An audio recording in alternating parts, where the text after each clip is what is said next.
Hi, I'm Kitty. I'm 24 years old. I'm English, but I have been living in Argentina for 12 years now, since I was 12. And I'm a painter, and I have a small independent art gallery here in Mendoza, which is the province in which I live in Argentina.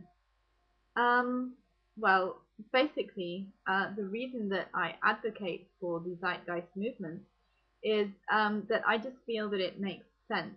I've always sort of intuitively felt that there was something wrong with the political system, and I don't know, with most institutions in society, but namely the political system, because I always felt sort of passionate about issues of political issues, but never really felt attracted to the prospect of being a political activist.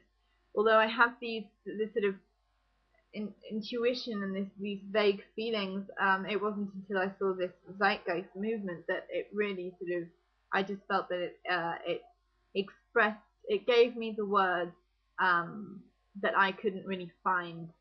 And I felt this sort of rejection of the political system in a more obvious way than of the economic system, which I have to admit I always embraced as a sort of dogma. It never really fully dawned on me that there could be an alternative to this economic, as you refer to, sort of market monetary system. Although I do live in a third world country and constantly witness and feel the pressure that the monetary system has, and how difficult and stressful it makes life. I think that everyone really essentially feels this sort of pressure and this pink elephant in the room, which is sort of causing a frenzied state of mind in the population. But most people don't really want to admit this, and they certainly don't want to sort of have to stop and stare at this huge sort of felt but unnoticed animal in the room, because it's too much. It's too much effort, mental effort, and it's definitely too much time in this society where we feel that time is money. So, I mean, yeah. Anyway, I feel that this society is also is very confused, and it's sort of in a state of limbo because of there's a division or a dichotomy between this newfound sort of individual freedom of thought. It's amazing that nowadays, me, for example, I can film this video in my house and upload it to the internet where it can be seen by all these people, and I can essentially just say whatever I want. I mean, that is amazing. As an artist, I can't support freedom of expression enough. And also, this certain sense of individual empowerment that we have, that, as I say, this is relatively new and it's great. But at the same time, we're still in a society that's ruled and structured around these very archaic systems and systems of values, and that we ourselves have because we have been educated in this system, and perhaps we can't really clearly see where our individual thoughts, the limits of our individual thoughts, where they are, and what is my thought and what are the thoughts that have been put in my head by this archaic sort of society. So that, that's why I feel that we're in a historical period of transition between this sort of great freedom and individuality and stuff, but at the same time, obviously, with very old-fashioned systems. I can't believe that Christianity still has such a hold on society. It's totally and utterly obsolete.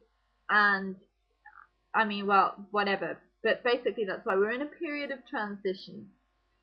with all of these technologies as well that are sort of bringing us forward, where other things are still sort of holding us back.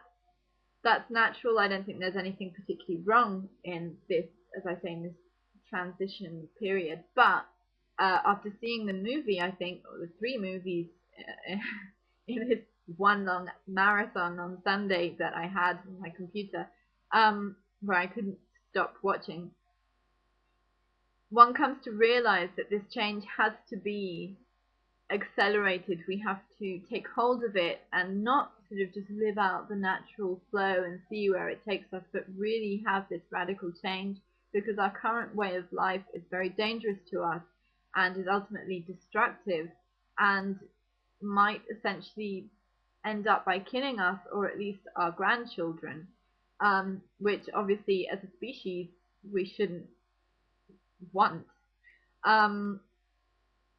Anyway, but I can't help feeling, this is the last thing I wanted to say, and I don't mean to be negative, I can't help feeling that, you know, I'm slightly utopist when I dream about a better future, and however well planned and logical and practical the Venus Project sounds, I feel that it's a matter of faith in humankind to be able to bring about such a huge change. I mean, I myself am a bit daunted at the prospect of having to radically change my personal views in my future projects. It's like becoming a child again, virtually, and assimilating all of these new things, you know, out with the old, in with the new, and seeing up to which point it will just change my whole sort of line of thought and everything. I can imagine, you know, I'm 24, but I can imagine someone of 50 or 40 that's like going to be really difficult. Sorry.